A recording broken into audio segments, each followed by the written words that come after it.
নোয়াখালীতে বন্যার দুর্ভোগ এখনও পুরোপুরি না কাটলেও দেখা দিয়েছে পানিবাহিত নানা রোগ।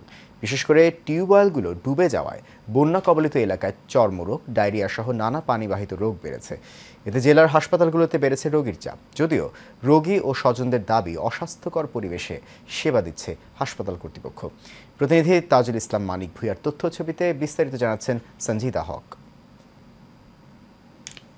নোয়াখালীর বিভিন্ন উপজেলা সাধারণ মানুষের চিকিৎসা সেবা গ্রহণের একমাত্র মাধ্যম হচ্ছে 250 শয্যা জেনারেল হাসপাতাল। হাসপাতালটি 250 শয্যা বিশিষ্ট হলেও রোগীর চাপ বেশি থাকায় সেবা দেওয়া হয় হাজারেরও বেশি রোগীদের। সেই তুলনায় নেই পর্যাপ্ত পরিমাণ চিকিৎসক। অন্যদিকে যে সকল ডাক্তার রয়েছে তারা চিকিৎসা সেবা দিতে হিমশিম খাচ্ছেন প্রতিনিয়ত। তার উপর হাসপাতালের অপরিষ্কার পরিবেশ, দূর দূরান্ত থেকে ঔষধ ক্রয় সহ নানান ভোগান্তিতে চিকিৎসা সেবা থেকে বঞ্চিত হচ্ছেন রোগীরা।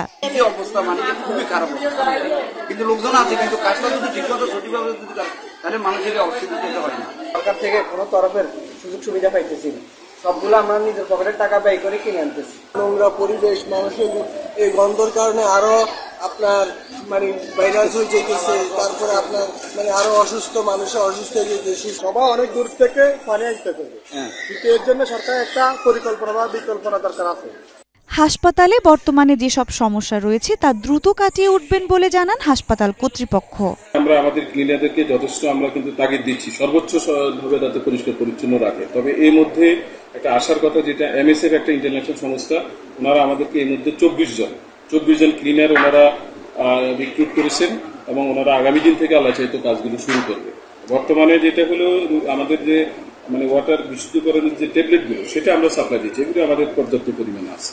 যুগের সাথে তাল মিলিয়ে চিকিৎসা সেবায় আধুনিকতা এনে হাসপাতালগুলোতে পর্যাপ্ত পরিমাণ চিকিৎসক নিয়োগদানের মাধ্যমে ভালো মানের চিকিৎসা সেবা প্রদানের মধ্য দিয়ে সরকারি হাসপাতালগুলোর প্রতি সাধারণ মানুষের আগ্রহ বাড়বে বলে মনে করেন সংশ্লিষ্টরা।